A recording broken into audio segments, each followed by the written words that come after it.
ভাই একটু পিছান না, আমরা কাজ করতে পারতেছি না।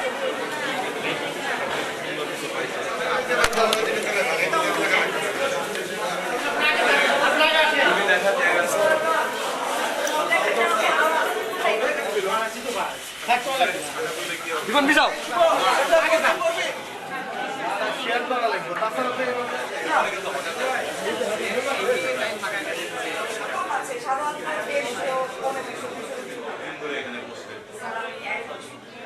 মাত্র দায়িত্ব নিলাম, সপ্তাহখানেক হয়েছে।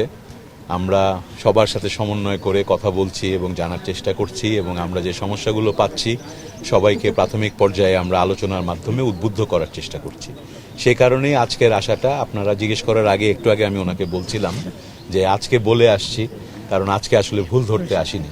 আজকে এসছি যে ওনারা ভিজিটটা করে ওনাদের পরিস্থিতিটাও দেখলাম, পাশাপাশি ওনারাও আমি ভিজিট করছি জেনে কতটুকু এগোতে পারে সেই সুযোগটা ওনাদের দেওয়া উচিত বলে মনে করেছি। আমাদের নির্বাচনী ইশতেহারে স্বাস্থ্য খাতকে আমরা অত্যন্ত গুরুত্ব এবং অগ্রাধিকার দিয়েছি।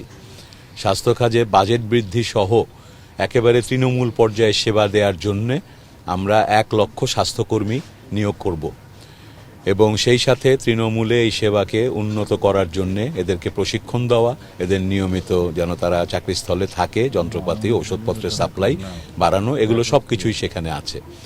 মনসুর আলী মেডিকেল কলেজের কথা বললেন, যে সমস্যাগুলোর কথা বললেন, কোথাও হয়তো সেখানে স্থাপনার সামনে অবৈধ স্থাপনা তৈরি, কোথাও দালালদের দৌরাত্ম্য, কোথাও হয়তো অন্যান্য সমস্যা।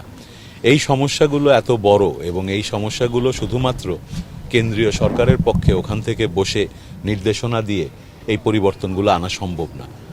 আমরা জাতি হিসেবে বা এই পুরো রাষ্ট্রই গত 15-17 বছরে আমরা একটা দুর্নীতির ভিতরে নিমজ্জিত হয়ে গিয়েছি।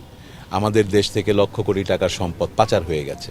এই অবস্থা থেকে বের হতে গেলে আমাদের একটা সামাজিক আন্দোলনের মতো অবস্থা তৈরি করতে হবে, যেখানে প্রত্যেকটি নাগরিকের অধিকার নিশ্চিত করার জন্য আমরা সরকার এবং রাজনৈতিক দল আমরা কাজ করে যাব মানুষের অধিকার আদায়ের জন্য, অধিকার নিশ্চিত করার জন্য।